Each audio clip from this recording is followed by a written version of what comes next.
Para isso, a lista será organizada pelo chat, conforme solicitações dos participantes. No nosso encontro de hoje, com o tema O Alambique como um arranjo produtivo industrial multifuncional, contaremos com a participação do Dr. Benjamin de Almeida Mendes, que poderá se apresentar melhor a respeito de sua formação e atuação. Benjamin, fique à vontade. Ok, amigos, uma boa noite. É um imenso prazer podermos estar aqui com vocês nessa videopalestra organizada pela Universidade Federal do Oeste da Bahia, com a parceria com o Instituto Politécnico da Bahia, no Café Elétrico, na sua quinta versão, com um tema central muito importante para o Brasil, para os brasileiros, especialmente para nós aqui na Bahia, que é a questão de criação de micro e ou pequenas empresas, naquilo que o conhecimento, os detentores do conhecimento formal, puderem contribuir para tais realizações. Bom, meu nome é Benjamin de Almeida Mendes, eu sou baiano, de Entre Rios. A minha graduação, eu sou farmacêutico bioquímico, com mestrado na área de tecnologia de fermentações, doutorado na área de engenharia de alimentos, depois com formação inconclusa em direito, em administração de empresas também pela Cândido Mendes do Rio, e um vivedor das questões do magistério. Fui professor da Universidade Federal de Juiz de Fora, da Universidade Federal de Viçosa, da Universidade Federal da Bahia. Aqui na Bahia tive a oportunidade e a honra de ser o criador do curso de Engenharia de Alimentos da Universidade Estadual de Feira de Santana. Atuei aí numa porção de outras universidades e hoje estou mais diretamente vinculado à organização, coordenação do grupo temático de agroindústrias do Instituto Politécnico da Bahia. Sou diretor técnico e de desenvolvimento da Associação Baiana de Produtores e outros interessados nos negócios da cachaça, e também da Associação Nacional de Cachaça de Qualidade, a ANPAC. Então, ultimamente, tenho atuado nessas três instituições. Bom, o nosso tema de engenharia de alimentos, no que diz respeito à produção de cachaça, é a escolha do alambique como exemplo desse arranjo produtivo, não é à toa. O primeiro arranjo produtivo que todos nós temos contato está dentro da nossa casa e se chama a cozinha. A cozinha é a primeira unidade de processamento que nós temos contato na nossa vida.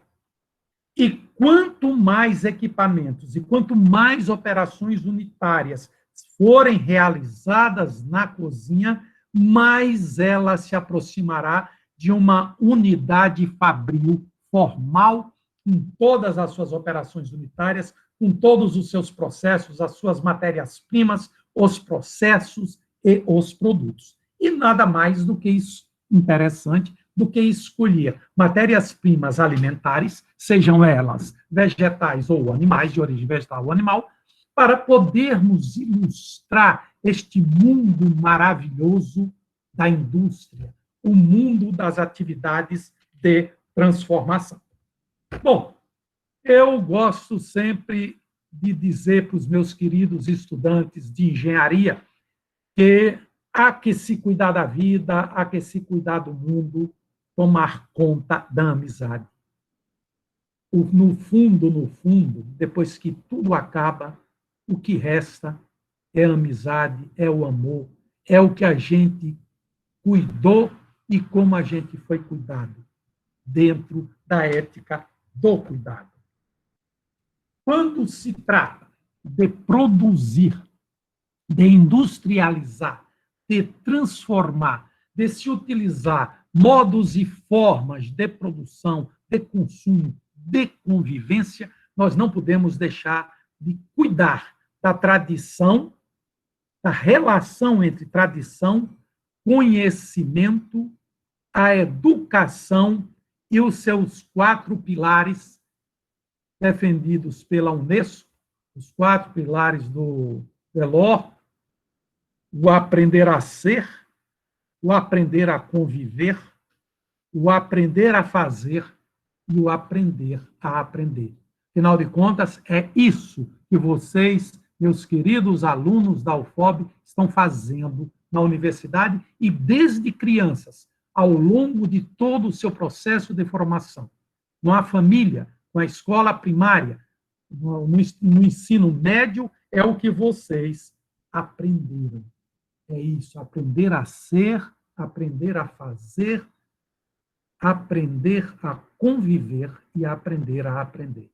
Agora, na universidade, no ensino formal, você está no estabelecimento onde ensino, pesquisa e extensão formam uma trilogia indissolúvel e perfeitamente harmônica. Isso numa relação de compromisso social, seja esse compromisso local, regional e nacional.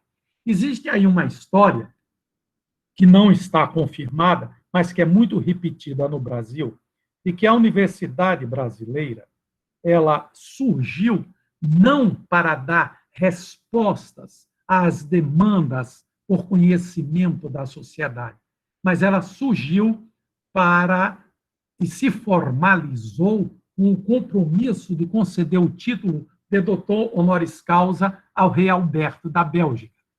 Eu, depois de muito ter informações sobre isso, eu fui às origens e verifiquei que esse fato não é verdadeiro, mas é folclore.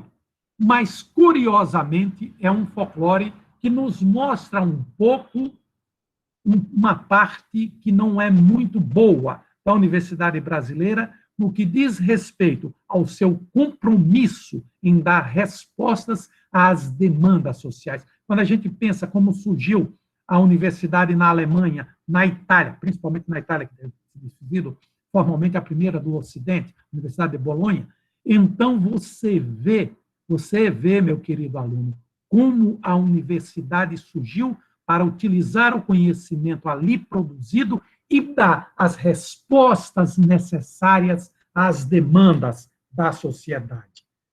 Então, é a universidade o locus da produção, da adaptação, da transformação e da difusão do conhecimento. E é esse conhecimento que você detém, querido aluno, querido estudante, que você precisa utilizar para transformar a realidade que ele cerca. Esse conhecimento precisa ser produtivo, ele tem que ser fermento na sociedade, ele tem que ser instrumento de transformação social.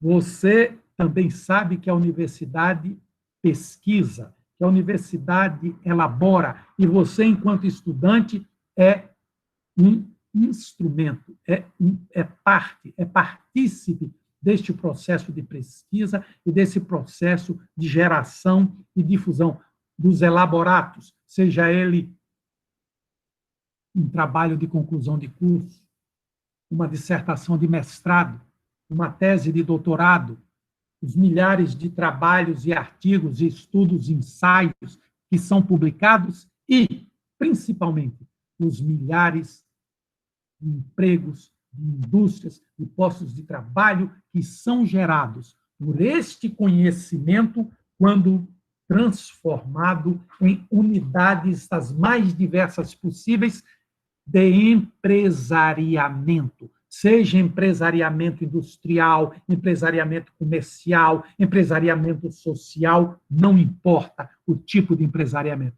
Vocês estão gerando felicidade, satisfação, oportunidade do homem se realizar numa sociedade de consumo e na qual você tem que conviver bem sem destruir a nossa casa, o planeta Terra.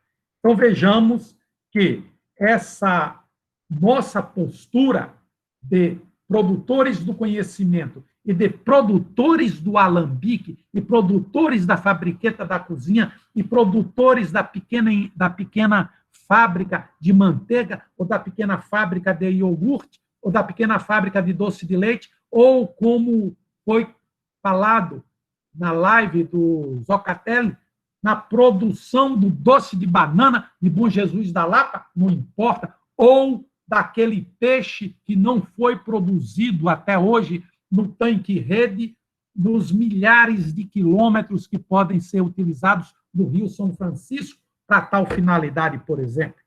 Então, é com a relação de compromisso do estar e do ser na vida e no mundo, enxergando como o conhecimento pode orientar a sua capacidade de atuar e transformar essa realidade, de transformar o semiárido baiano e brasileiro no maior celeiro do mundo, no maior produtor de frutas e de produtos de altíssimo valor agregado. E eu não vou falar só da agroindústria, é claro, eu estou tomando a agroindústria como modelo, porque foi o modelo que eu me propus a escolher.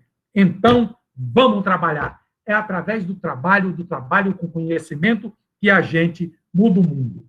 A gente ganha competência na hora que a gente ganha conhecimento, exercita habilidades e tem atitudes éticas face à vida, face ao mundo, face a essa transformação do mundo. Essa trilogia que até o Zocatelli já aborda, e também já tinha abordado antes, em algumas outras palestras aí, a famosa CHA, ela é indispensável para a nossa atuação profissional na vida e no mundo. Não adianta só conhecer, sem ter habilidade e sem ter a atitude de utilizar este conhecimento para transformar a vida, o mundo, o planeta Terra.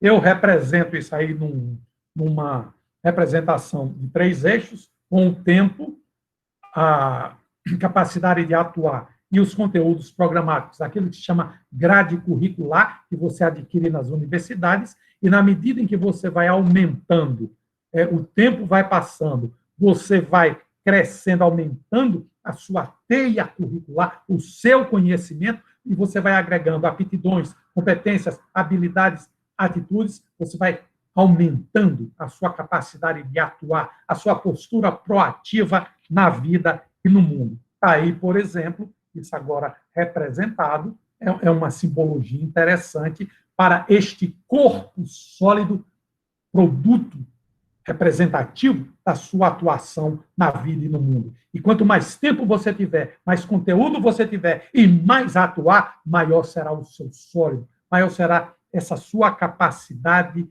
de realizar, de mudar, de agir na vida e no mundo.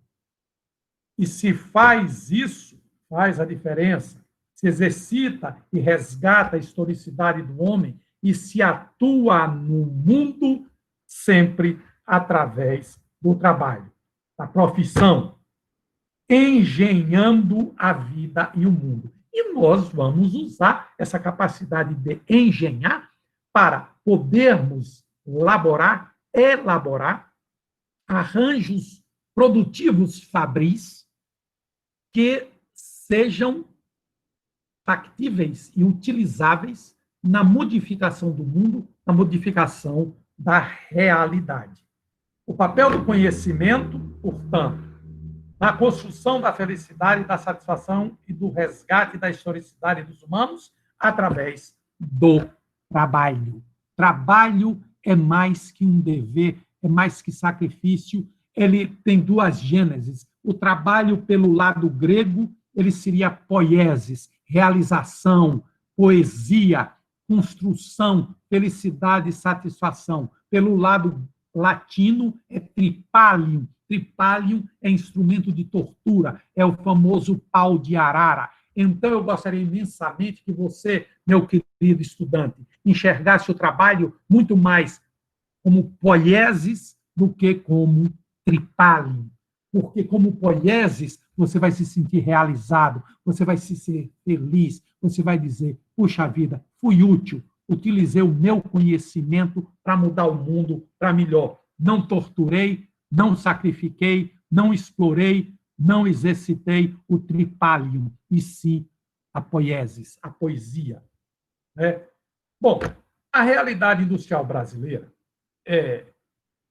varia, principalmente para nós, no oeste baiano, e no setor de indústria de alimentos, especialmente na indústria da cana de transformação, da cana-de-açúcar, com a sua miríade de unidades fabris, legalizadas ou não, formais ou não, espalhadas pelo estado da Bahia, para mais de 700. Por isso que, depois da cozinha, eu tomei logo o alambique como modelo, por ser uma dessas unidades fabris mais distribuídas pelo estado da Bahia, especialmente pelo oeste baiano. Aí, ontem, por exemplo, nós vimos na palestra do Peterson o que é a indústria 4.0. Então, vocês imaginem, você, estudante de engenharia, que você tem que trafegar entre a era pré-industrial, na era ainda, onde, por exemplo, vamos tomar um caso bem, um alambique bem rústico, nem na caldeira, nem na geração de vapor eles chegaram. Eles ainda estão na era do fogo direto. Estão da era do fogo direto no alambique. Então, não aderiram ainda nem à primeira revolução industrial. Estão ainda na moenda puxada a boi, com rolos de extração de madeira. E agora a gente vê, por exemplo, no programa Cachaça Gestor, tudo na base da comando à distância, o Wi-Fi, e você aplicando toda a inteligência artificial para a indústria de produção de bebidas. Então, veja que transitar rico nós temos nesse mundo industrial brasileiro, entre o pré-industrial e a indústria 4.0. No curso de engenharia, o ser engenheiro, conhecimento, o que é que se exige?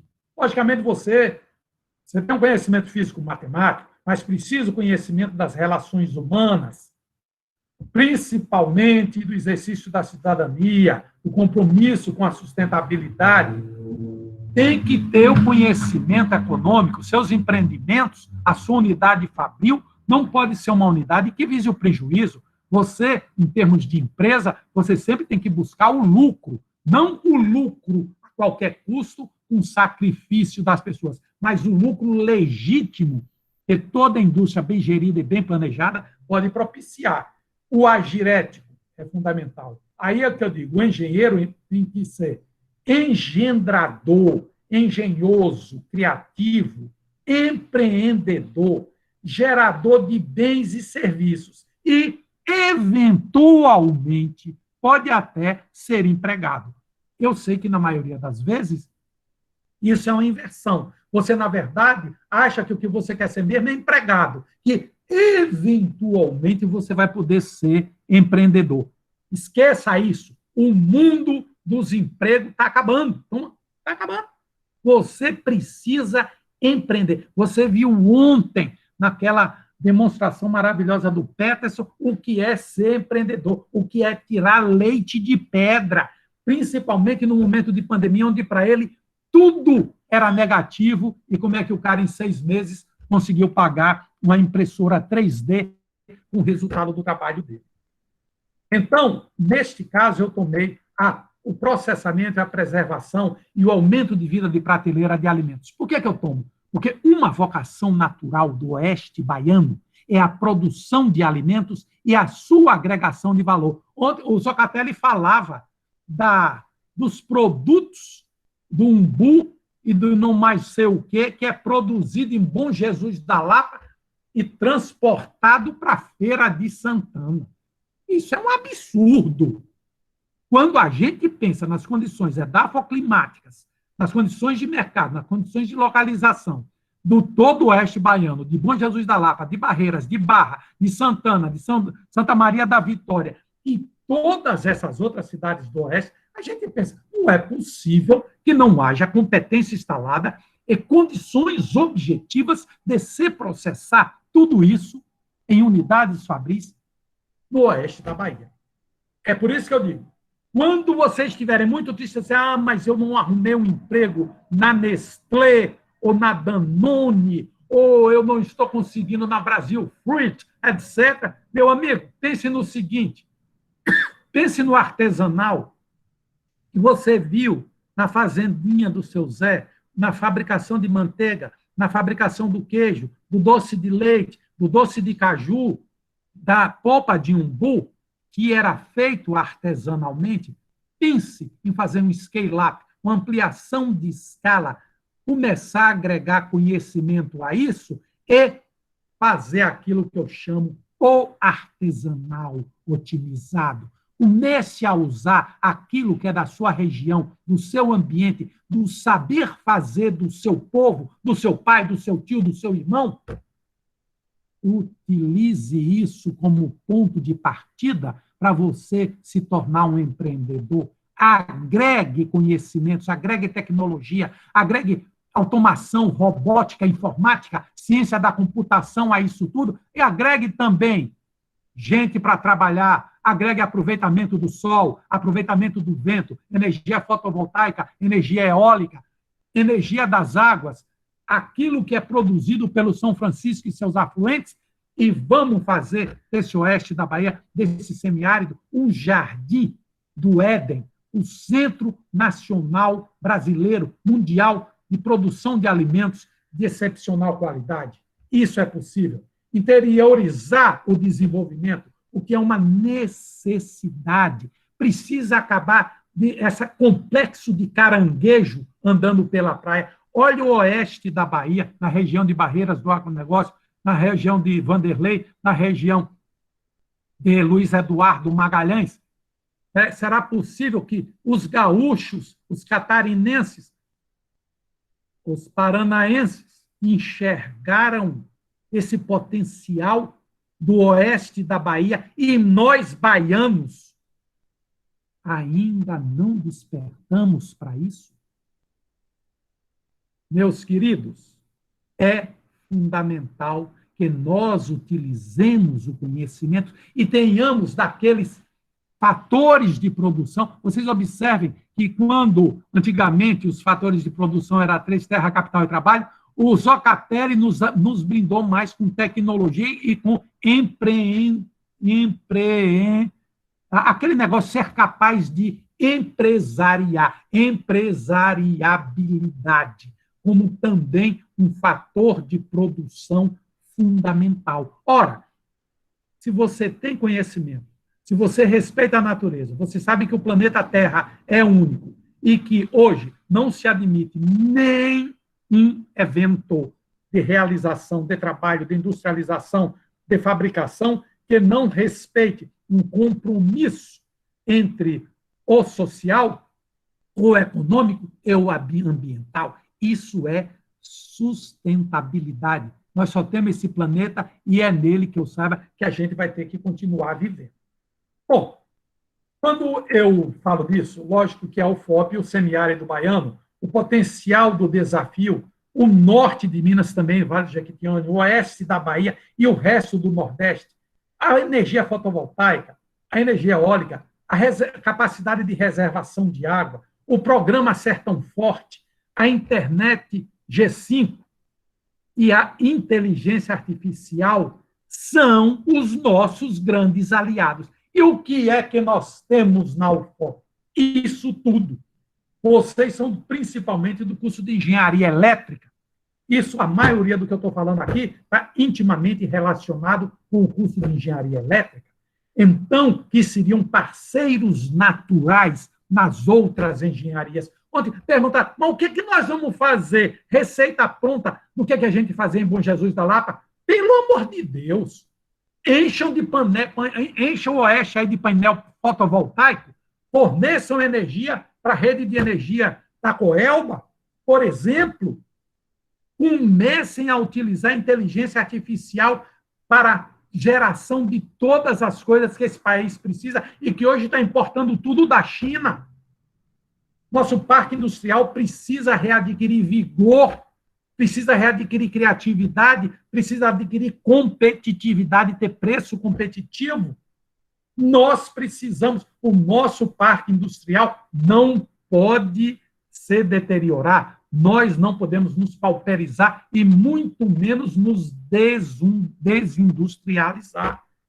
E aí entra a necessidade, quando eu falo do artesanal otimizado, comece a praticar o omnia imensura et numero. Transforme todos os processos em números, em tabelas, em gráficos, em equações, em planilhas, em algoritmos, e você está tornando o artesanal otimizado. Está dando condições de reprodutibilidade e de rastreabilidade do produto. O semiárido baiano, meus queridos, tem 360 mil quilômetros quadrados. Corresponde a 64% da superfície do estado e a 51,7% de todo o semiárido brasileiro. Está distribuído em 258 dos 417 municípios do estado da Bahia. E tem uma população de 6,3 milhões de habitantes que come, dorme, tem necessidade, se diverte, quer estudar, quer aprender, quer dançar, tem necessidade de saúde, tem necessidade de viver, de amar e de todas as outras coisas que o homem precisa. Por que não atender a todas essas necessidades dessa população sem ter que gastar tanto dinheiro em deslocamento, em viagem, em alimento que viaja, que transporta e outras coisas mais? E aí é que a gente lembra desse velho arranjo industrial produtivo, o alambique, com todas as suas histórias de atraso, de símbolo da escravidão, a cultura canavieira como símbolo de escravidão, do cambão e de todas as coisas que representa. E, por outro lado, da revolta, da independência do Brasil, da Inconfidência Mineira, da revolta da cachaça, da luta contra o imposto de Portugal, tudo isso contra a dominação da grapa, da bagaceira na nossa história, tudo isso permitindo que, se você trabalha na organização da produção e dos produtores desse arranjo produtivo, ele não vai produzir, não é só cachaça, não. Comece a pensar. Cachaça, melado, rapadura, açúcar mascavo, sacharina, urecana, interligação com todas as cadeias produtivas de criação de peixe, de aves, de caprinos, de ovinos, de suínos, de bovinos. Aí, produção de todos os doces, produção dos licores, produção dos vinhos de fruta. Olha como a coisa já cresceu. Aquele arranjo produtivo, unidade fabril, que se destinava, em princípio, à produção de cachaça, ele já tem os seus tentáculos se dirigindo a todas essas possibilidades, como nós vamos ver no nosso organograma daqui a pouco, com muito pouco de recurso, e a gente já está chegando lá. Alguém me oriente aí no horário, porque eu estou meio sem... eu estou 19h30, bom, ainda tem 19h36. Então, vamos lá. Aí, qual é a grande questão? Se você quiser organizar o produtor no bloco do eu sozinho, está totalmente errado. Agora, organize-o em arranjos, tipo consórcio, condomínio, cooperativas, associações, estabelecendo parcerias. E lembrem-se sempre que os políticos locais é que são um perigo. Eles só querem saber de voto, disso, daquilo, de traficantes. Mas quando eles resolvem ajudar, quando é um prefeito, quando é um presidente da Câmara que enxerga que ser prefeito e ser político é também criar condições objetivas para o seu povo progredir, ele passa a ser um grande parceiro. E aí, vamos entrar um pouco na questão do planejamento para a criação específica do alambique. Como já foi falado pelo Eide, pelo Deolindo, Um projeto, uma parte de planejamento, projeto e dimensionamento, que é uma área que eu sempre trabalho, o projeto formal que você põe no papel, ele sempre tem uma apresentação, tem uma análise de mercado, você faz a localização do projeto, por exemplo, você não vai produzir gelo na Antártida nem na Groenlândia, né? Você não vai fazer um alambique ou uma indústria do tamanho para produzir 5 milhões de litros de cachaça numa local onde produz 50 toneladas de cana por hectare e só tem 20 hectares de cana plantada. Me faz lembrar a história da FEBO, que Zocatelli levantou aí, a impropriedade total, a inadequação total de localização de um arranjo industrial. A questão do tamanho, isso é fundamental. Normalmente as pessoas, quando querem, eu agora resolvi, eu tenho uma caninha plantada ali, eu vou fazer uma cachaça. Eu tenho um galpãozinho ali, já começou totalmente errado. O galpão, o invólucro do arranjo físico, chamado fábrica, é a última coisa que se faz. Você não pode. Quando você já parte para adaptar uma área física para um arranjo produtivo chamado fábrica, você já começou errado.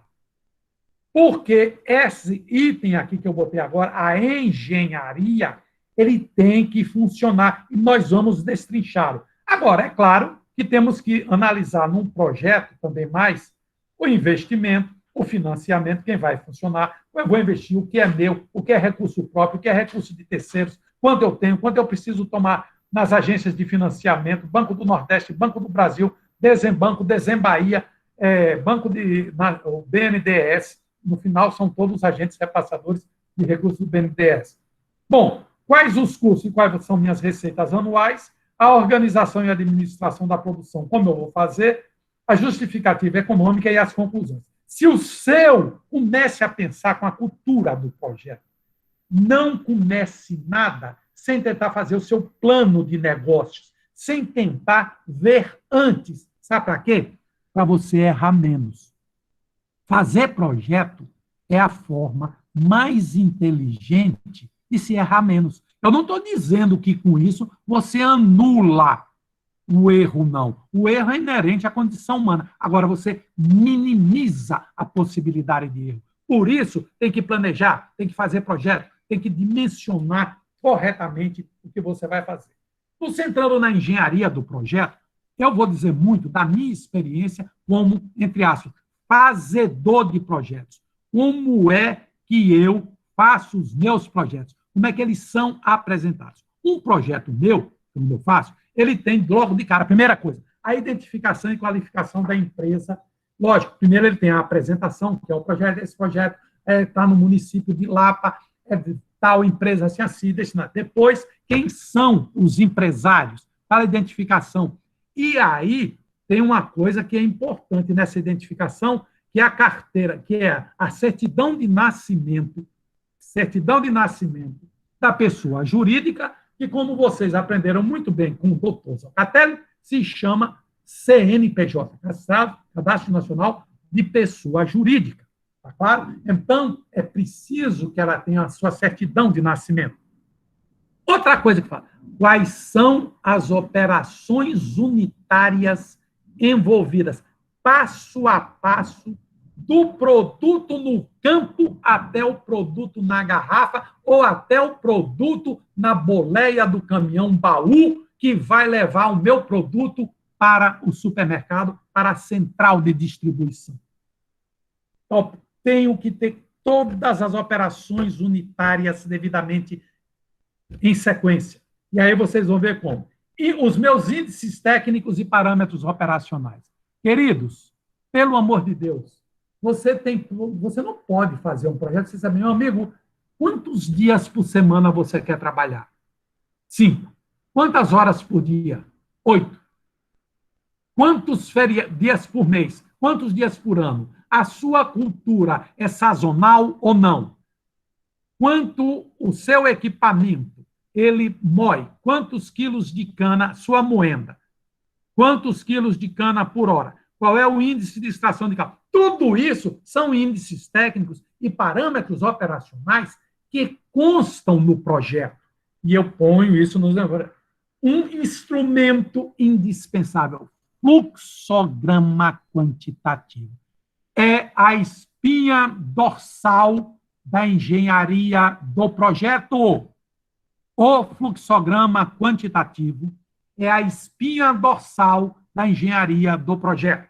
É ele que vai nos dar a sequência de operação por operação. Daqui a pouco vocês vão ver. O memorial descritivo das edificações e instalações, as chamadas facilities. O memorial descritivo dos equipamentos com seu respectivo dimensionamento e especificações. Matéria que é feito, tamanho, forma, geometria, diâmetro, altura, material que é feito, aço inox, qual é o tipo de aço inox? A IC 304, a IC 316, a BNT 444, 444. Então, tudo isso tem que estar... Qual é a espessura? É 1,5 milímetro, 2 milímetros, 3 milímetros? O alambique é de cobre? É que cobre? Cobre eletrolítico? Qual é a espessura? Então, tudo isso tem que estar descrito devidamente no seu memorial descritivo e com a especificação. As representações gráficas das edificações e dos equipamentos. O que são isso? São as plantas, os levantamentos, para na hora da locação do empreendimento, você ter já feito o levantamento plano altimétrico, todo o levantamento topográfico, você já tem o seu marco zero de nível definido, o seu nível zero definido, e aí você está podendo definir alinhamento, nivelamento, os recalques necessários, declives necessários, alimentação por gravidade, tudo isso, por quê? Porque você fez o projeto de engenharia, você fez a representação gráfica adequada, você fez o layout adequado, você fez a fachada, você fez o corte longitudinal, o corte transversal, você fez a planta elétrica, a planta hidráulica, a planta de vapor, você fez o isométrico, você fez toda a rede de esgoto, tudo devidamente representado graficamente através daquele instrumento chamado planta. Bom, o projeto tem a descrição do processo. Corte da cana, a cana, tomada de amostra, como é que eu corto a cana, como eu faço a tomada de amostra para determinar índice de maturação da cana, os procedimentos operacionais para cada etapa, os acompanhamentos e controles, quais são as planilhas, o que é que eu vou medir e anotar em cada etapa, a estequiometria industrial do meu processo, os rendimentos, os balanços de massa e de energia, a eficiência do processo das máquinas e dos equipamentos, as manutenções preventiva, preditiva e corretiva. E, principalmente, quando você faz a preventiva e a preditiva, você não precisa necessariamente de uma frequência maior para a corretiva, a não ser como uma consequência natural da fadiga ou do esgotamento do material ou do equipamento. Bom, levantamento planimétrico e topográfico, eu já falei, definição e alinhamento de níveis, os recalques, planta baixa ou planta de layout. Essa planta do layout, o fluxograma, o dimensionamento, você não pode pensar em fazer uma indústria, um arranjo industrial, sem essas coisas, sem esses elementos. Não é? Inclusive, eu ainda ponho uma relação de fabricantes de equipamentos e de prestadores de serviços, os protocolos de segurança do trabalho e no trabalho, que são as NR. Por exemplo, para a caldeira, você vai trabalhar com a NR13, e para todos os outros vasos de pressão, já vai se acostumando logo com esse termo, vaso de pressão para a caldeira. Bom, nos alambiques, as utilidades, a energia elétrica, eu tenho que pensar que eu vou usar, quantos quilowatt-hora eu vou consumir, qual é a potência do meu motor, quantos cavalos ele tem, quanto eu vou consumir, não só para as máquinas elétricas, como também para a iluminação, eu vou precisar utilizar. Outra utilidade, água. Só que numa indústria, numa fábrica, eu tenho água de refrigeração, água para caldeira, que é uma água especial, desmineralizada, de preferência com pH 7, 7,5, a água da chuva é excelente, água de diluição de caldo, no caso da cana, água potável para a gente beber, para as pessoas consumirem, água de limpeza de chão e das necessidades industriais de matérias-primas, água do condensado do vapor na caldeira, água de reuso, etc. O vapor, eu vou precisar de produção de vapor, eu vou ter caldeira, vou ter linha de produção de vapor, linha de distribuição de vapor, vou ter barrilete, vou ter purgador na linha, filtro de linha, equalizador, válvula de pressão, válvula redutora, reguladora de pressão, tudo isso eu vou ter. Vou precisar de ar comprimido? Sim, às vezes é bom sempre ter um pouco de ar comprimido, porque eu preciso, por exemplo, de aeração, fazer aeração de dorna de multiplicação de levedura, então eu tenho que ter o meu ar comprimido. Linha de esgoto, normalmente, esses são serviços públicos que numa propriedade no interior não existe uma empresa, a menos da energia elétrica, que forneça isso. Então, ela é uma utilidade quase que interna. Bom, a parte de esgoto, no caso do alambique, tem a vinhaça e a destinação dela, que é o vinhaça, vinhoto ou garapão. O que é que eu vou fazer com ele? Eu vou dar para o gado, eu vou usar em fertirrigação, eu só não posso jogar no corpo d'água, porque é um poluente que tem uma demanda química e uma demanda bioquímica de oxigênio altíssima. Então, isso eu não posso utilizar. Bom, a coleta e destinação e utilização dos resíduos sólidos. Eu não tenho lá a empresa coletora de lixo. Então, essa utilidade, vou ter que dar uma destinação a esses meus resíduos sólidos. No caso, o bagaço vai ser queima, ou vai ser como um mulch para o solo, de preservação do solo, ou vai ser como a alimentação para bovinos e outros animais. Outra utilidade é a telefonia, a internet, o transporte de trabalhadores, transporte de carga.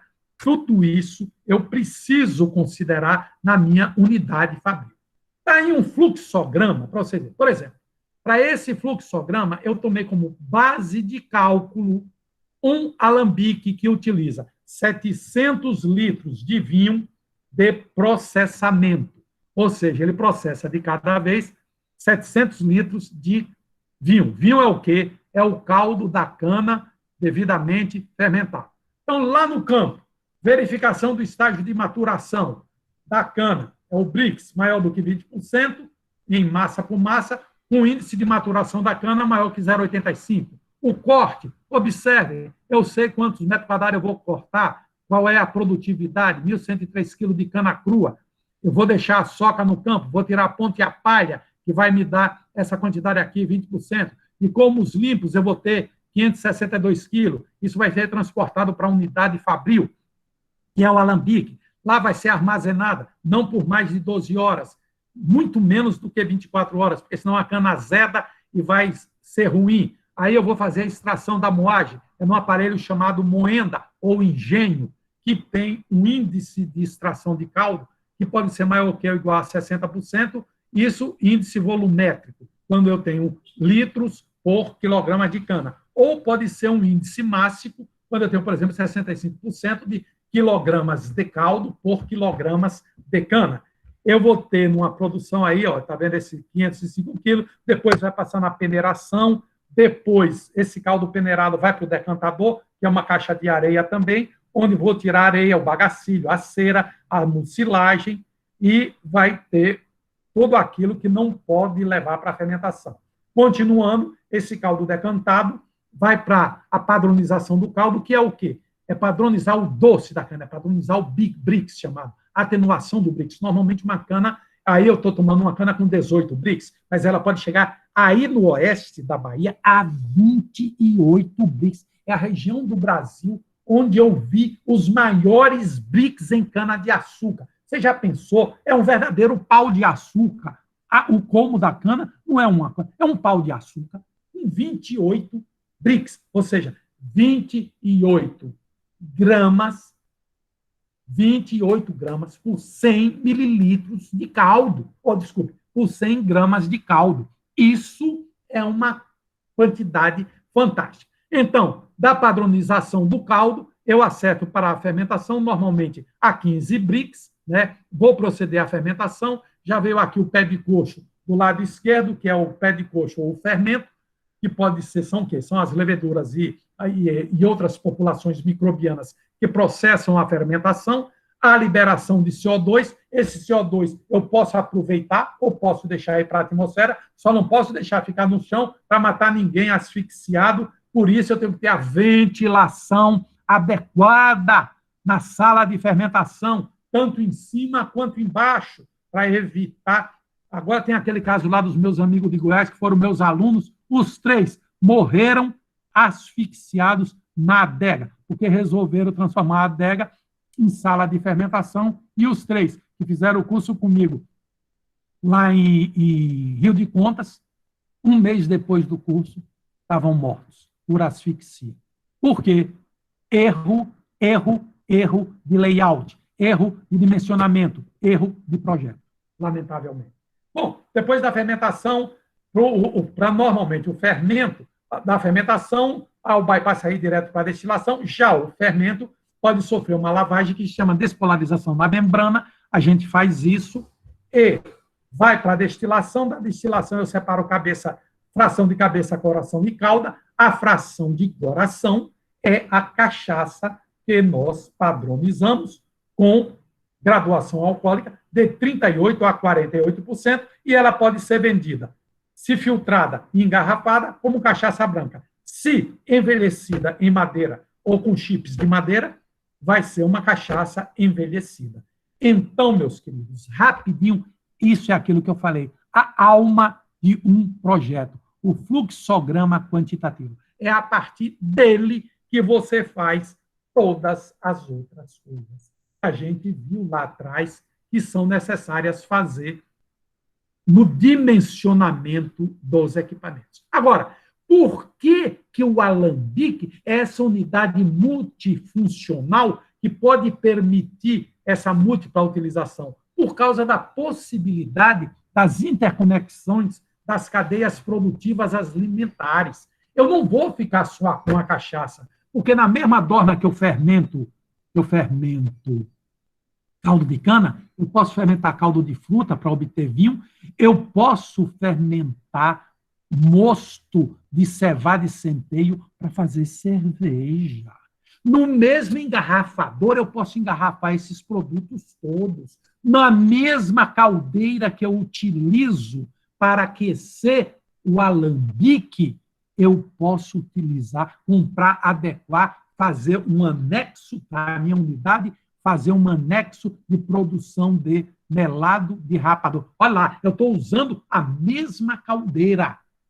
Se eu produzo cachaça 4 meses por ano, nos outros 8 meses eu vou produzir outras coisas. Então, está aí essa interconexão. Só para vocês terem uma ideia, eu peguei 1 tonelada de cana bruta, ou seja, na verdade, 1.250 quilos de cana bruta, tirei ponta e palha, obtive 1.000 quilos de colmo e estou demonstrando aí para vocês o que é que eu posso produzir com esses 1.000 quilos de cana. Vejam, por exemplo,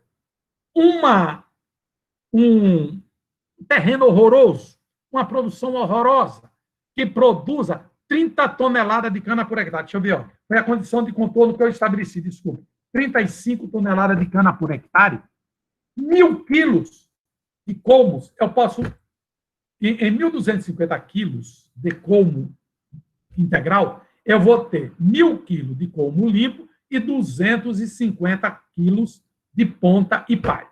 Portanto, desses 1.000 quilos, eu posso ter 700 quilos de caldo e ter 300 quilos de bagaço. E o teor de açúcar, de sólidos solúveis totais, aí vão ser todos os açúcares e também todos os sais minerais, vai dar 126 quilos. Por hectare, aqui do lado direito, vocês observam, 880 quilos por hectare, caldo, 24.500 quilos por hectare, bagaço, 10.500 quilos por hectare, sólidos solúveis totais, 4.410 quilos por hectare, etanol, 78 litros por tonelada de cana, ou 2.730 litros por hectare. Mas se eu quiser fazer cachaça ao invés de etanol, eu vou ter 130 litros de cachaça a 48% e por hectare 4.550, com aquela produção pífia, né? Mas se eu resolver fazer melado a 72 brix, eu vou ter 175 quilos de melado. Não, mas eu não quero melado, eu quero rapadura. Eu vou fazer 122 quilos. Mas eu quero açúcar mascavo para exportar para a China, que me paga bem. Está me pagando a R$6 ou a R$ 10 o quilo, eu vou ter 118 quilos. E aí entra algo que muitos nunca ouviram falar, e que é fantástico, e que talvez seja um dos produtos mais nobres que o alambique possa produzir, e que não é utilizado, não é valorizado e não é conhecido. Esse SCP é a abreviatura de Single Cell Protein, proteína de unicelulares. É o famoso levedo, é a levedura que nossas avós cansavam de tomar depois que pariam e davam à luz, tomavam uma cervejinha e tomava levedo de cerveja. As meninas, quando queriam aumentar a bunda, os peitos, sempre tomavam a mama. O levedo de cerveja era bom, aumentava a musculatura, porque é a base de nitrogênio, nitrogênio é fonte de nitrogênio, é fonte de proteína, automaticamente tanto a bunda quanto a mama, logicamente, que necessitam de proteína, necessitam de nitrogênio proteico para a sua formação. Então, vejam isso aí, e eu usei umas condições de contornos pífia, 35 toneladas por hectare ano, concentração de sólidos solúveis de 18 BRICS, quando vocês viram que aí no Oeste vocês podem ter até 28 BRICS, 24 é normal. E quando você vê, no caso, eu tomei 35 toneladas, a média brasileira hoje, a média brasileira, já está de 70 toneladas por hectare nos últimos 6 anos. Isso, quando eu vou lá os 1.000 quilos de cana, só para fins práticos, você tem uma ideia, a 18 BRICS, eu tenho 120 quilos de fibra, 158 quilos de sólidos solúveis, que são os açúcares mais os sais minerais, e 722 quilos de água. Nesse caso, a densidade do caldo seria de 1.074 kg por litro. Nas condições de contorno para cálculo de produção de single cell protein, eu tomei uma conversão, um rendimento de células por substrato de 0,5 grama de células por grama de substrato, no caso, considerando glicose. Para podermos fazer uma estequiometria, vocês imaginem que se o Saccharomyces cerevisiae fosse uma molécula, ele seria uma molécula que teria a forma CH1,64, N com 0,16, oxigênio com 0,52, fósforo com 0,01, enxofre com 0,05 e outros com 7,75. Um peso da fórmula mínima de 26,9. E, ou seja, em termos percentuais, o Saccharomyces seria um ente, uma molécula que tinha 44,7% de carbono, 6,2% de hidrogênio, 8,5% de nitrogênio, 31,2% de oxigênio, 1,08% de fósforo e 0,6% de enxofre e de outros elementos químicos, 7,72%. Bom, além dessa produção, o que é mais que vocês no Oeste podem fazer? Vocês aí já viajaram de Barreiras até ali o trevo da BR-116? Vocês já viram que a estrada asfaltada ela fica asfaltada de grãos de soja? Imaginem a perda. É por isso que o Brasil perde 30% do que produz. Isso dá um prejuízo no Brasil de 940 bilhões de dólares americanos, para vocês terem ideia. Para isso, nós temos que ter esses programas alternativos do Safe Food, alternativa do Slow Food, do alimento justo, do comércio justo, da produção sustentável, limpa, justa e solidária. Isso tudo com conhecimento que você, meu querido aluno de engenharia e dos outros cursos da UFOB, pode levar ao nosso povo. Está dando 1 hora de palestra. Outras alternativas, economia compartilhada, produção e consumo locais, sustentabilidade, novas formas de produção, consumo e convivência. Outras formas de agregar valor ao produto, utilizando técnicas da Organização Mundial do Comércio, da OMC, a indicação geográfica, as denominações de origem, a certificação kosher, por exemplo, para vender para Israel, para poder exportar, ou a certificação halal, para poder vender para os países árabes, muçulmanos. Em última análise, ser, estar e viver feliz no mundo, usando conhecimento para isso aí. Muito agradecido pela participação e pela atenção, respeito e carinho, e está aí meus dados, eu me vinculando ao IPB, a ANPAC e a Abapoinca, meu e-mail e meus telefones. Meus queridos, eu dou por encerrado este primeiro momento e abro para vocês a palavra para que nós possamos começar a conversar e que vocês nos tragam as suas importantes colaborações. Vamos lá, com vocês a palavra. Zé Otávio, meu querido, Zé Otávio, aí, firme e forte. Sua live começa daqui a pouco, hein, Zé? Pois, amigo, 8h30. É 8h30. Muito boa. 8h30, então tá bom, valeu. Professor, pode mandar ver. Obrigado. Manuel, eu fui veloz para poder dar exatamente numa hora, né? Sim. Obrigado ao palestrante, né, ao Benjamin, né, pela ótima palestra. E agora a gente abre, né, para as perguntas, né, e contribuições, né, do pessoal, né, via chat. Já tem uma pergunta aqui, né? Tem uma pergunta. Pode fazer, professor. Zocatelli. Eu queria saber se ele quer se dirigir, né, a pergunta ou se eu mesmo posso fazer.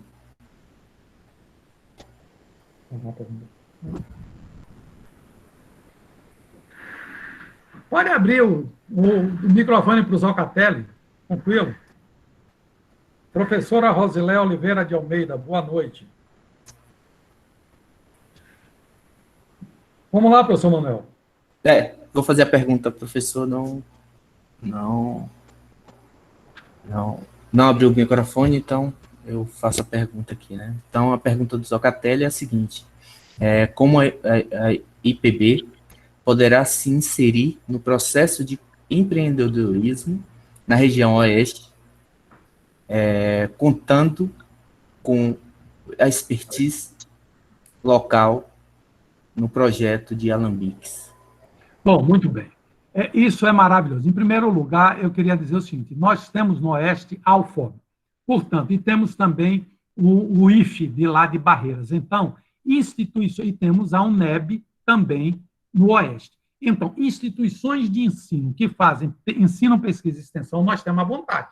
Realmente, o que a gente precisa é usar a expertise do IPB, de pessoas que já cumpriram uma caminhada acadêmica, uma caminhada no mundo do trabalho, adquiriram modos, maneiras, formas de serem capazes de empreender, de orientar o empreendimento, e aí sim chamar e agregar, através da ação da UFOB e das outras universidades, chamar as forças vivas da sociedade, associação comercial, empreendedores, cooperativas, prefeitos, câmaras de vereadores, para que agora, no ano que vem, que vamos ter prefeitos novos no Brasil inteiro, e os antigos também, para, já de cara, apresentarmos aquilo que pode ser uma consultoria de alto nível,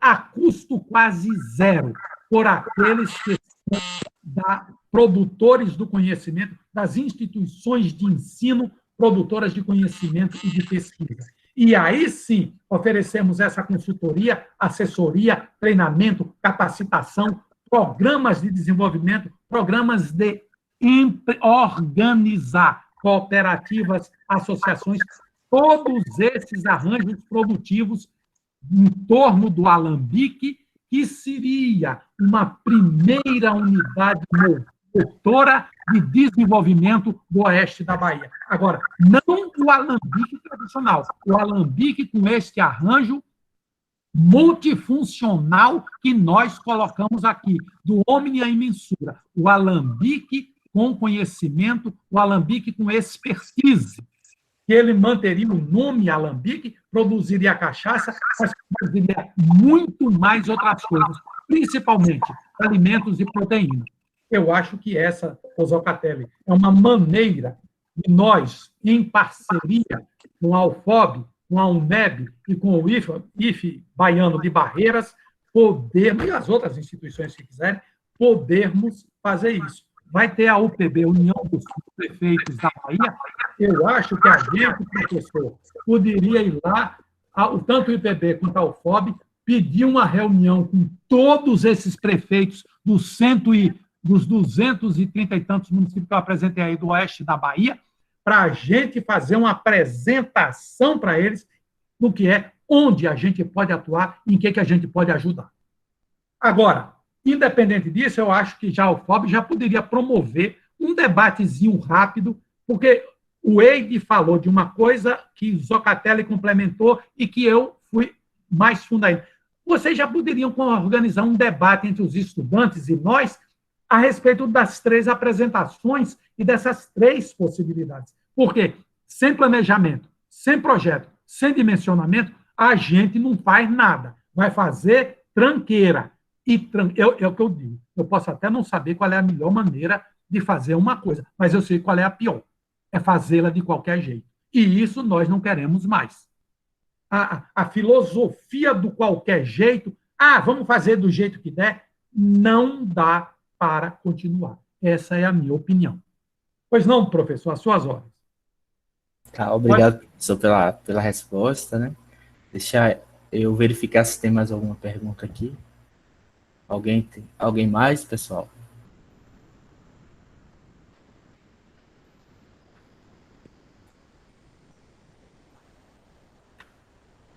Só tem um Nelson aqui falando, valeu, professor Benja. Bom, Dando para Oi. Seria interessante, eu gostaria de ouvir que algum estudante se manifestasse, porque fica faltando o feedback. Eu não sei se é isso que eles queriam ouvir, se eles ficaram satisfeitos, se ficaram aborrecidos, se ficaram amedrontados, se ficaram encorajados. Pelo menos aí seria interessante que alguém, por exemplo, que a professora Cristina nos desse feedback, a Andressa nos desse, você está entendendo? Qualquer um desses, o Lázaro Santos Rocha, Magna Nunes, são vários, né? Nelson Luiz Pereira, Samira, Tássio, quer dizer, Vinícius Gama, são pessoas aí que poderiam dar um feedback para a gente ter ideia do que é que a gente falou, se agradou, se não agradou, se é isso mesmo, se o pessoal ficou puto da vida, ou se está satisfeito com o que ouviu, ou se de repente eu aborreci todo mundo. Vamos lá, eu acho que é uma maneira da gente ter um feedback interessante, né? Sim, sim. Seria interessante a participação, mas por enquanto que ninguém participa, eu posso fazer uma pergunta, na verdade é uma curiosidade, né, sobre o projeto, né, do Alambique. Eu queria saber do senhor qual é a etapa, né, desse projeto que é mais custosa, né, em termos de tempo de implementação e de financiamento mesmo.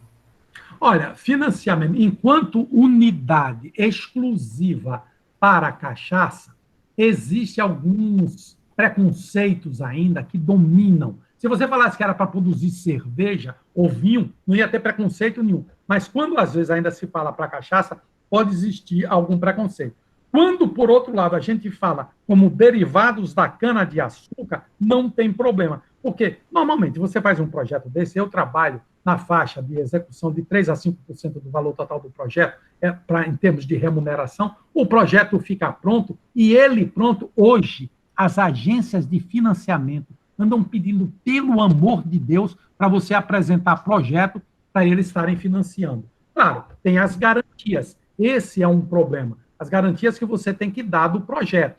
E aí é que, muitas das vezes, a gente precisaria de programas institucionais de governo, de incentivo, de fomento, que pudessem diminuir as exigências e que o próprio projeto em si, a própria unidade, fosse oferecida como garantia para o financiamento do projeto.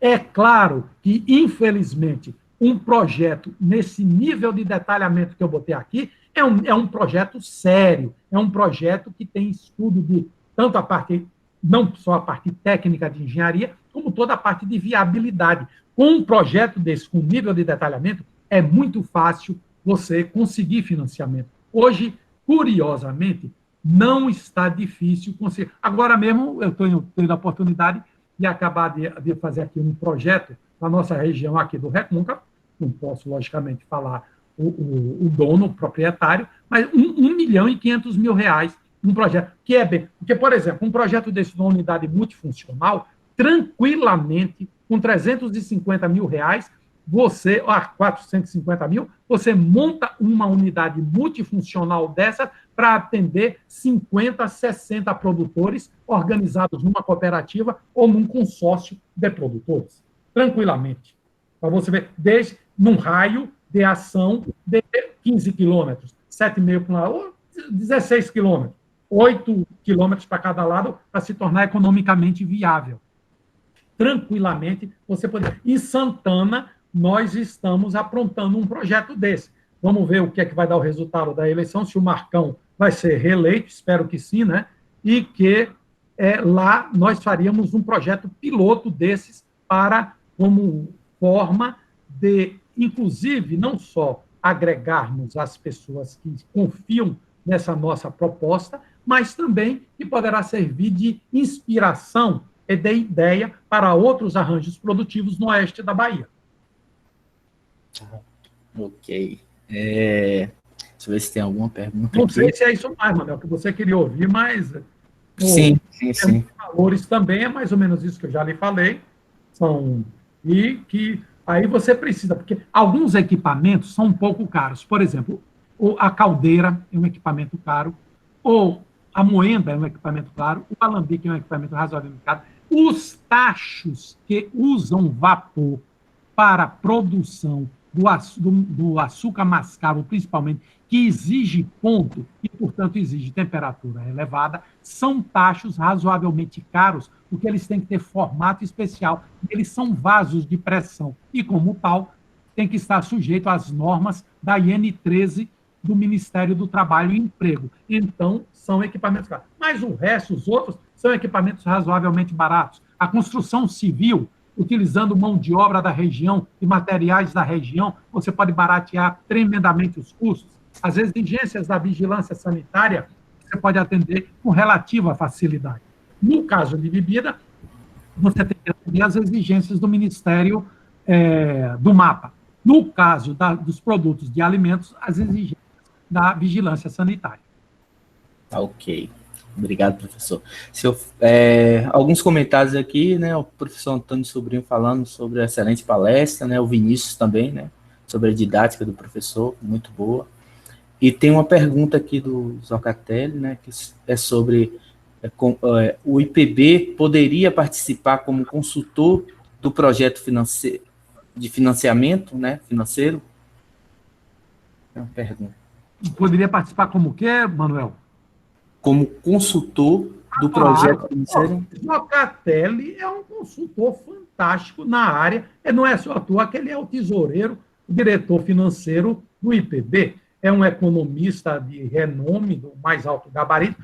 Todos nós, de uma certa forma, temos experiência em execução de projetos, inclusive nessa parte de análise de coisas. Agora, eu me sinto muito mais confortável em elaborar o projeto na parte de engenharia e depois, Zocatelli, olha para mim aí a parte de custos, a parte de investimento, a parte de análise financeira e a parte de análise econômica do projeto. Ele vai fazer isso com o pé nas costas muito mais fácil do que eu e com muito mais credibilidade e expertise do que eu. É para isso que a gente é uma equipe. O IPB tem essa vantagem de ser essa equipe multidisciplinar. Então, há um nível de complementaridade impressionante entre os profissionais que atuam no IPB. Isso é muito importante para qualquer grupo que se proponha a oferecer assessoria e consultoria a quem quer que seja, o Manuel. Inclusive, é outra universidade, uma universidade que a gente sabe que tem toda uma organização e que precisa ser uma fomentadora do desenvolvimento regional. O IPB pode ser perfeitamente um braço executivo das ações de extensão e de difusão tecnológica da universidade, tranquilamente. É tudo questão de quê? De se estabelecer um convênio, de entender, estabelecer objetivos, metas, essas coisas que a gente precisa fazer. Ok. Outros comentários aqui, né? O Gabriel dos Santos falando sobre, dando os parabéns pela palestra, né? Obrigado. falando do aprendizado, do grande aprendizado que tem tido com as palestras promovidas nesses encontros. E tem o Nelson aqui, Pereira. Nelson Luiz Pereira, lá de Abaíra, é o cara da Popama. Da cachaça, então, né? Abaíra. Falando, professor, os derivados são... O que ele falou? Só vão ter respondido só quando as instruções de ensino e pesquisa levarem para a discussão da causa dentro da grade curricular, né? Então, o Nelson defende essa ideia, é aquilo que eu digo. Os cursos de agronomia, de engenharia de alimentos, de química, de farmácia e bioquímica, há muito tempo já deveriam ter, nas suas disciplinas de desenvolvimento de novos produtos, na disciplina de seminários, na disciplina de estudos sociais, que essa disciplina, a professora Rose sabe, ela inclusive atua também nisso, nessa a ciência, tecnologia e sociedade, e essas outras disciplinas, desses arranjos curriculares que utilizam conhecimentos, oficinas, etc., para desenvolver esse tipo de debate, de discussão e de fomento ao conhecimento desses outros produtos. Eu concordo com o Nelson. Da cana-de-açúcar, um dia desse a gente estava fazendo tem mais de 31 derivados. Quase ninguém conhece. Até vinho de cana. E, teoricamente, seria uma coisa super comum. Briquete de padaria de bagaço de cana. Eu fico pensando nas coisas assim, sacharina, urecana, que são as coisas super simples, a maioria das pessoas não conhece. Utilização da vinhaça na alimentação de bovinos, na utilização de ruminantes, pouca gente conhece. A vinhaça como mineralizador, como combate a carrapato, como combate a vermes, a verminose de animais, de cabras, de caprinos, principalmente. São coisas que os departamentos de zootecnia, veterinária, agronomia, a gente poderia ter milhares de trabalhos de iniciação científica, milhares de TCC, trabalhos de TCC, de mestrado, de doutorado, tudo com esse tema. Ou não, Núcia? Núcia Carla quer falar. Posso falar? Pois não, à vontade. É que o senhor... eu não sei se a minha internet está boa aí para vocês, que está caindo um pouco aqui. Com relação, quando o senhor falou dos derivados, eu recordo com relação à cana-de-açúcar no estado de Alagoas, na Universidade Federal de Alagoas, eles utilizam o bagaço da cana para a construção de estruturas para casa, tijolos, né? Isso já é consolidado, eles têm TCCs, mestrados nessa área. Eu queria saber como é que o senhor vê essa utilização dessa tecnologia em outras áreas que não seja só a parte de alimentos, a parte da cachaça. O que é que o senhor tem a dizer sobre isso? Ô, Núcia, eu tenho muito que aprender. A diversidade é tão grande, e com a questão dos compósitos, com a questão da utilização do papel, da utilização da fibra de celulose, a utilização eu já vi bagaço de cana utilizado em embalagem, encartonado, em produtos em briquet, já vi utilizado misturado com resina plástica, já vi ser utilizado para briquet de padaria de queima. E o que eu acho, já vi em construção civil essa utilização, inclusive, você deve lembrar daquela construção que os portugueses usavam de taipa e do barro pisado, quando misturavam o capim, a folha do capim, e construíam aqueles paredões com aquela fibra vegetal, e aquilo dava uma resistência tremenda à construção. Então, o que eu acho é que isso é fantástico. É um mundo para ser utilizado. Hoje, ninguém pode dizer que bagaço é problema. Bagaço é solução para uma porção de coisas. O uso menos nobre que que você pode fazer do bagaço de cana, no meu entender, o menos nobre é queimá-lo. Todos os outros usos são muito mais nobres e aproveitam muito mais do potencial. Precisa de estudo, de divulgação, de que a gente diga ao mundo e às pessoas o que é que você pode fazer com o bagaço de cana. O bagaço é de uma riqueza fantástica. Pois não? Essa contribuição com relação aos bagaços, né, vamos falar assim, menos tecnicamente, com relação ao coco, né, a casca do coco, que é usada na indústria de bancos para automóveis, já se usa o bagaço do caju, né, também, eu não me recordo qual é a finalidade, qual é o fim, mas é importante realmente divulgar não só o produto, né, da cachaça e de outros derivados, como também essa relação com o lixo. Eu vou falar do lixo, mas que não é um lixo porque é orgânico, né? Então, é bem interessante essa área de atuação, é bem interessante, inclusive, lembrei também quando você falou da parte social, quando se fala do estudo social disso tudo, com relação às universidades, a multidisciplinaridade, o link delas com as engenharias, engenharia civil, engenharia de materiais, principalmente com relação à estrutura fibrosa, né? A estrutura direta, que gera uma maior resistência, né? Então, é um grande foco de pesquisa, essa análise, né? Porque tudo, na realidade, é tech, né? Tudo a gente pode reaproveitar quando as universidades, elas têm essa motivação, né? E eu acho que cabe a cada pesquisador e cada professor e ao governo dar esse incentivo ao estudo desses rejeitos. Não sei se eu estou falando correto, porque eu não vejo um bagaço como uma coisa que jogue fora, né? Eu acho que tudo tem que ser aproveitado. Você está certo. Obrigada, professor. Não, obrigado a você pela sua participação. Professor. Vamos lá. Falta lá, Nelson. Nelson Luiz Pereira. Pode uma intervenção aí? Pode. Não pode, André? O Manuel? Pode. Tá. Professor, parabéns pela palestra aí, eu assisti todinha. Dessa vez eu consegui assistir.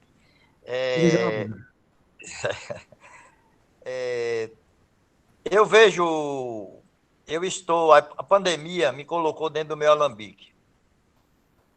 E eu vejo o que é que tem que mudar, vejo o que é que tem que fazer, vejo o que é que tem que ser feito, coloco a pensar as parcerias que a gente tem, os colaboradores que estão conosco. Então, a gente tenta colocar que hoje o mundo da indústria não está mais para amador.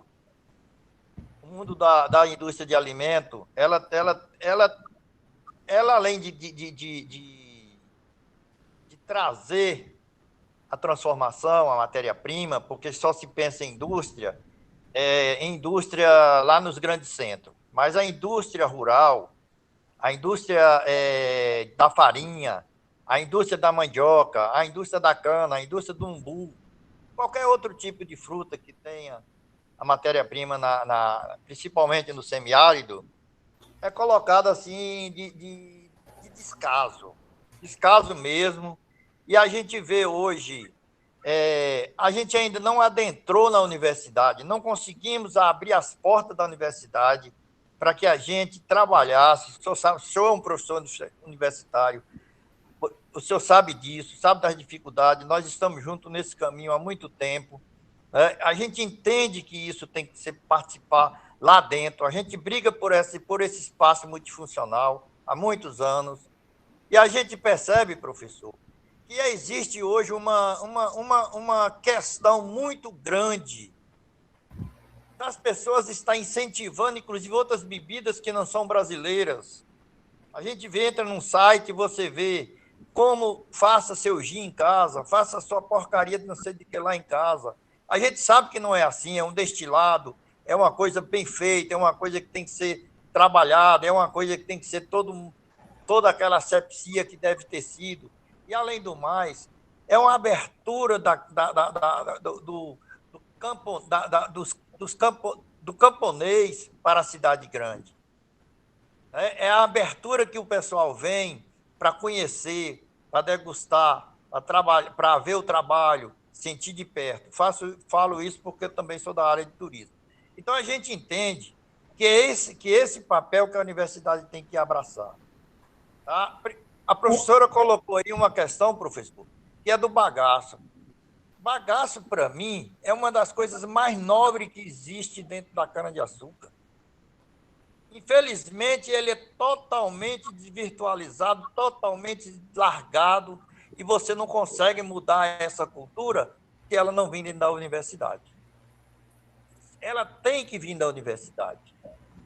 Esses trabalhos de mestrado, de doutorado, a sociedade tem que ter acesso. Não tem que ficar só na biblioteca, ou na internet, ou naquilo, não sei o quê. A comunidade local tem que ter acesso. Eu fico, às vezes, pensando que a gente não vai conseguir realizar aquele grande sonho de ter uma linda cachaça na Bahia, um monte de cachaça engarrafada, um monte de rapadura. Aí, no oeste da Bahia, ainda se faz, professor, ainda se faz açúcar com barro e bosta de boi. Aí, do ano que o Brasil foi colonizado, lá atrás, 500 anos atrás, e a gente ainda, como o senhor fala, a tecnologia tem que chegar. É só essa contribuição que eu gostaria que a universidade participasse mais ativamente conosco, com as pessoas do campo. Estamos dispostos a receber estagiário, a receber pessoas, a receber convivências de alunos, de professores. Por que não? É assim que se troca os aprendizados. Tá bom, Ok, professor? Obrigado. Muito agradecido pela sua contribuição. E aí, professor Manuel, e professores, coordenadores, professores, está dado aí o recado do que o cidadão brasileiro está desejando da universidade. Nós temos este compromisso social. A universidade precisa também dar respostas para soluções de problemas da sociedade. Nós somos pagos com dinheiro do povo. O povo, o cidadão comum, é o nosso patrão.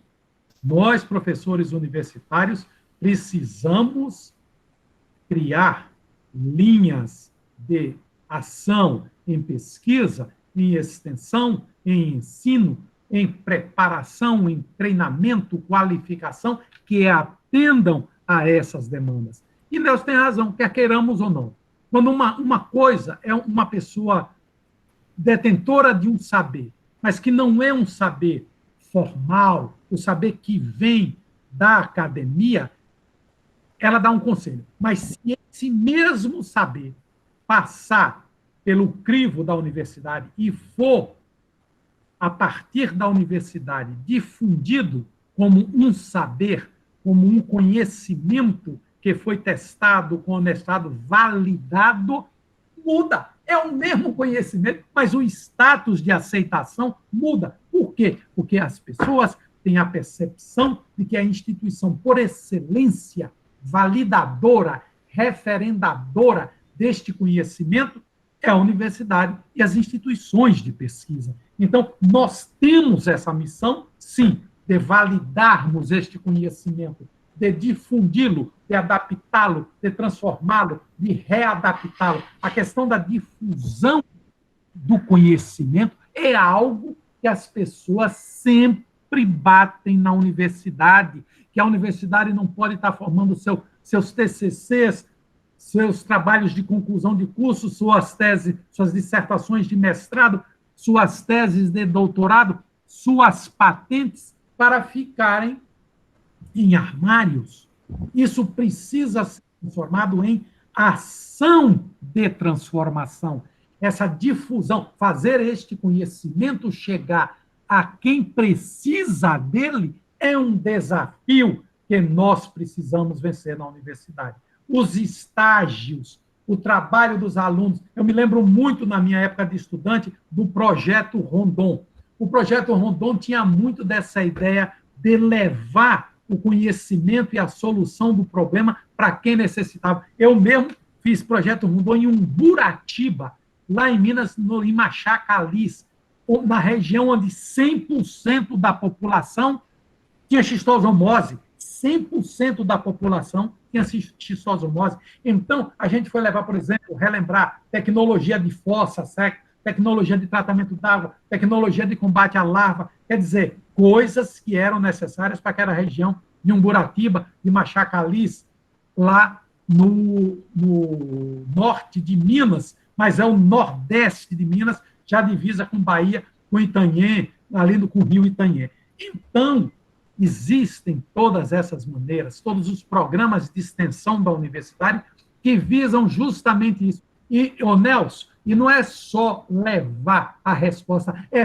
também buscar da comunidade os seus questionamentos e levar esses questionamentos para a universidade, para que a universidade dê respostas a esses questionamentos. Esta é a via de mão dupla, sempre que existe, tanto no ensino, quanto na pesquisa, quanto na extensão. E isso está dado o recado, Nelson pediu, a Núcia também já tinha dito essas coisas, e eu acho que é isso que a UFOB e a UPB, quando a gente promove isso aqui, o que é que a gente está buscando? Uma maneira de levar até vocês, consumidores, aqueles que necessitam desta fala, dessa experiência, podemos levar até vocês essa esperança da possibilidade de juntos podermos resolver estes problemas.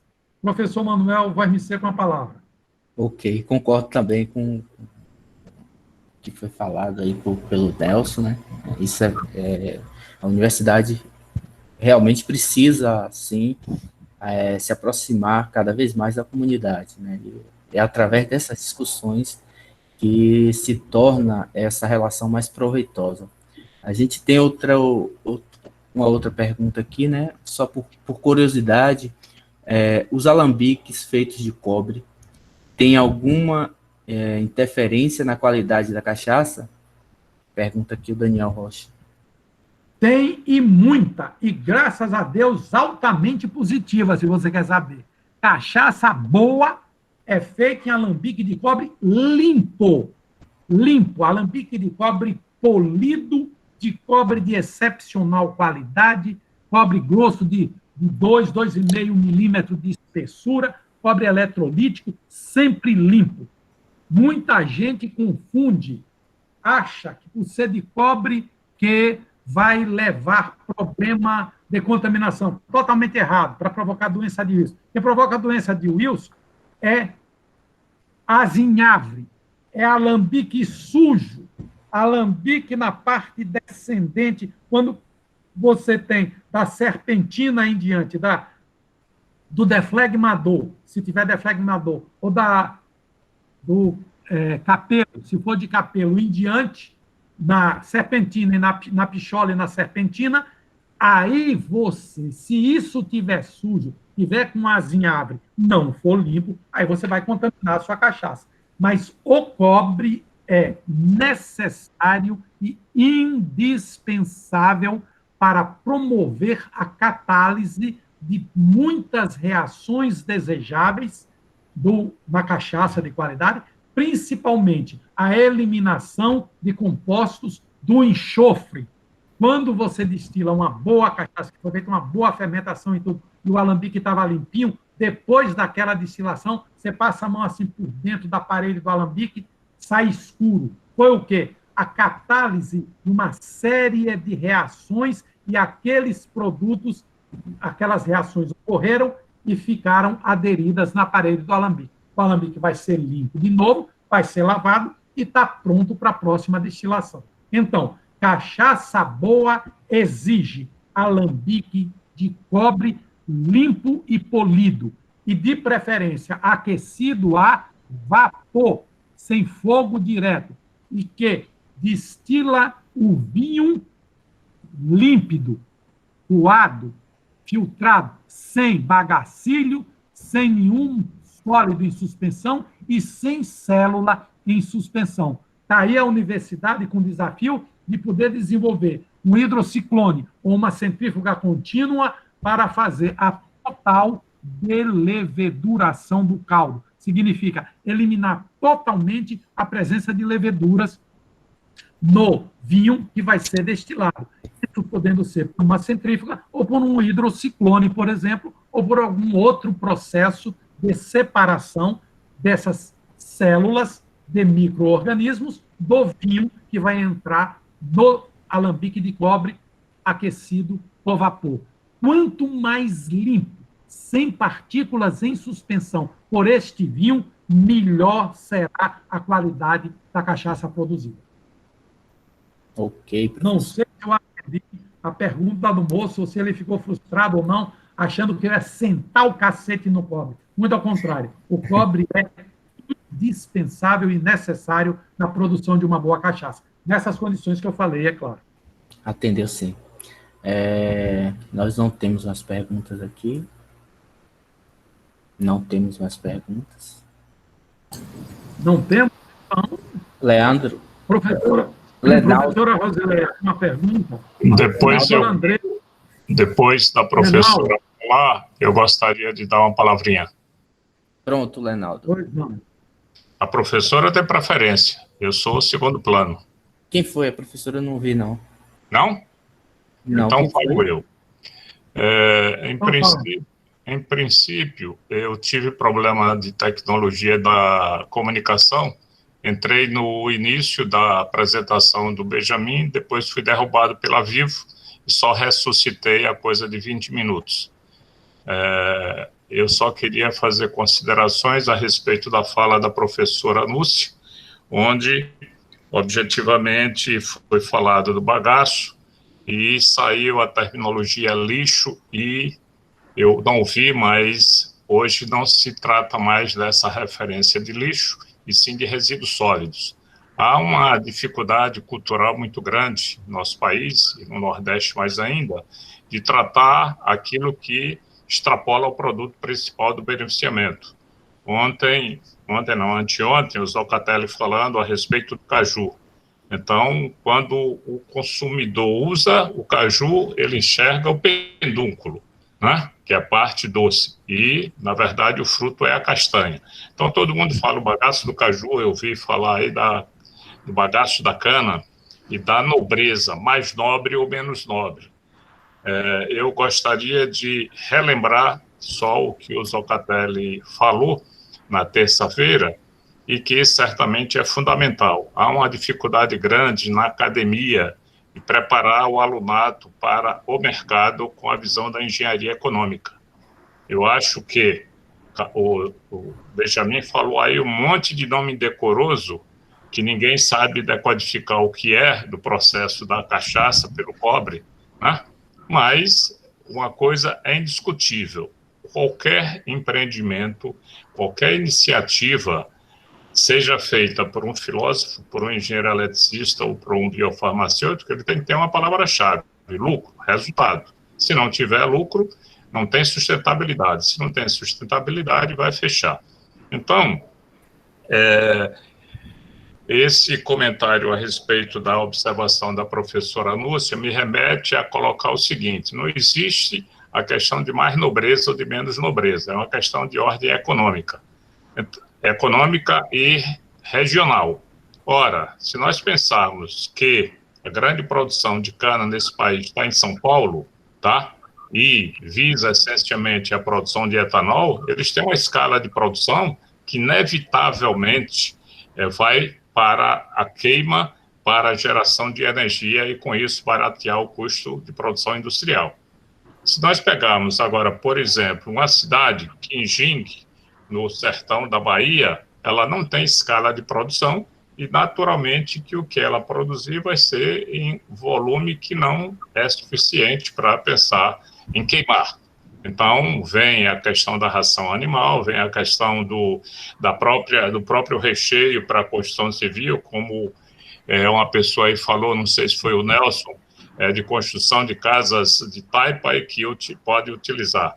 Então, essa questão é que precisa, eu estou falando no assunto agora, a cana-de-açúcar, mas ela é aplicável a todo e qualquer outro grau de processamento, de industrialização que venhamos a utilizar.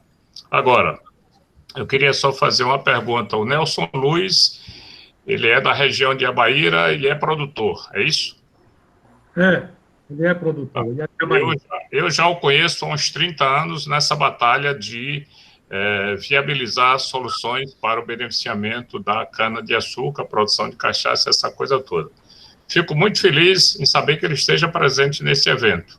E como gostaria de ver outras entidades, tipo a IBA, tipo a Associação de Produtores de Algodão, as várias entidades de classe, ou seus representantes, naturalmente. Por quê? Porque o que o Nelson colocou aí é fundamental. Ele disponibilizou o acesso para a universidade, para espaço estudantil, para conhecer o que é o setor produtivo. Eu já fui coordenador na Universidade Federal da Bahia, na Escola Politécnica, desse processo. Na época era com a Copene. Então, se não houver esse diálogo e essa integração da universidade com o setor produtivo, vai ficar dentro daquilo que o Benjamin comentou, de fazer trabalhos e ornamentar a biblioteca. E aquilo que fica para acesso restrito não pode gerar o benefício para a sociedade. Então, eu acho que vocês estão de parabéns por ter colocado o Nelson presente nesse encontro.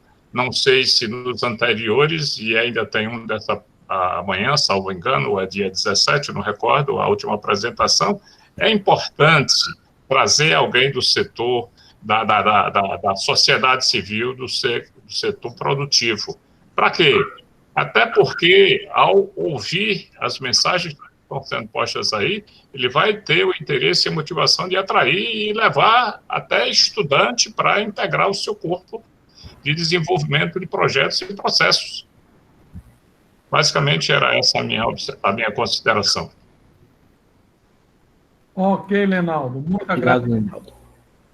Realmente você contribui, está sempre pondo o dedo nas nossas velhas feridas.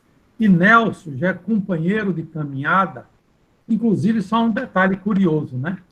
A primeira pessoa que me levou para fazer uma palestra no oeste da Bahia foi Nelson Luiz Pereira, na Copama, em Abareira. Isso aí, para vocês terem ideia, é mais ou menos 24 a 30 anos atrás.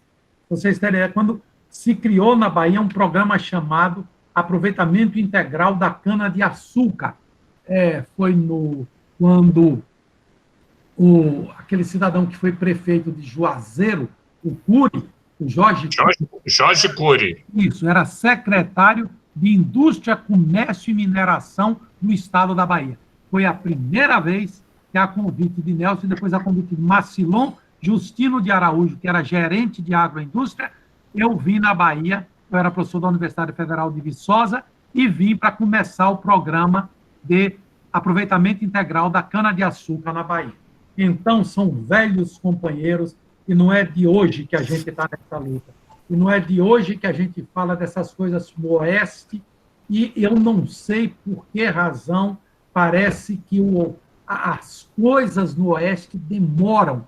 E por que não se adota? Por que não há realmente uma vontade política de se resolver esses problemas do Oeste da Bahia? Porque, por problema tecnológico, eu garanto a vocês, não é não. O que a gente precisa é coragem, vontade de se organizar, de se unir e de fazermos do Oeste da Bahia o Éden da produção de alimentos, da produção de frutas e da produção de produtos, da fabricação de produtos de alto valor agregado do agronegócio. E não é só do agronegócio, não, e dos derivados das outras cadeias produtivas que podem se desenvolver em conexão harmônica com a cadeia produtiva da cana-de-açúcar.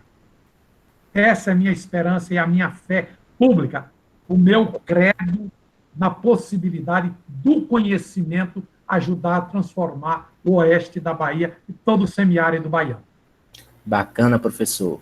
Eu vou agora deixar o senhor à vontade para fazer as considerações finais, né? E aproveitar para convidar o pessoal, né? Agradecer a presença de todos e convidar para o nosso encontro amanhã às 19 horas, né? Que tem um tema de usina biodigestora de gás natural, né? O palestrante é o senhor Claudemir Pereira Brito, e acontecerá amanhã também às 19 horas, como tem sido aí ao longo da semana. E aí eu peço ao professor Benjamin, né, agradecê-lo pela excelente palestra e pedir para que ele possa fazer suas considerações. Obrigado, professor. Ok, professor Manuel Silva, muito agradecido. Então, mais uma vez, eu quero agradecer a vocês que tiveram a paciência, a bondade, a generosidade de nos ouvir e de nos prestigiar com essa audição de vocês. Espero que o meu entusiasmo, e eu gosto sempre de fazer um resgate da etimologia da palavra entusiasmo, porque é uma palavra bonita, ela é uma palavra de origem grega que traz no seu vem da expressão enteos asmos, ou seja, que significa cheio de Deus. Então, o cidadão, quando fala com entusiasmo, ele fala cheio de Deus, cheio de iluminação, da vontade de ter Deus consigo. E ter Deus com a gente é uma coisa maravilhosa, é ter realmente, estar em paz com a gente mesmo, com o universo, com o próximo, com o mundo, com o planeta Terra, estar em paz com a natureza. E eu quero, então, de todo o coração, agradecer essa oportunidade e revelar a vocês o meu desejo profundo de que a gente consiga transformar o semiárido nisso que eu estou dizendo. Vocês contam comigo, eu estou às ordens, eu deixei meu telefone, meu e-mail, vocês sabem da minha ligação com o Instituto Politécnico da Bahia e com a Associação Baiana de Produtores e outros integrantes da cadeia dos negócios da cachaça e da ANPAC Nacional. Portanto, contem comigo, eu faço projetos, dou consultoria, assessoria, treinamento, trabalho de graça também, mando para comunidades, ajudo a organizar. E digo a vocês, meus queridos estudantes, coração de estudante, há que se cuidar da vida, há que se cuidar do broto. Sejam felizes, lutem para ser felizes. Sempre prefiram ser felizes a ter razão. A vida é muito curta para a gente estar brigando com a gente mesmo e com os outros. Agora, é bom a gente praticar o bem. Agir eticamente, agir sempre em prol do mundo, da sociedade, das pessoas, da equidade, da justiça, da sustentabilidade.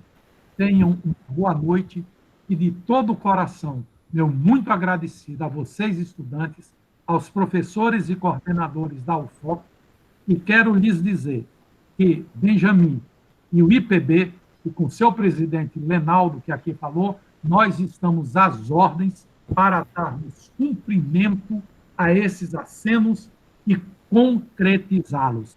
Essas parcerias precisam caminhar. Muito grato pela atenção de vocês, uma boa noite e que Deus nos ajude. Fiquem em paz e obrigado. Obrigado.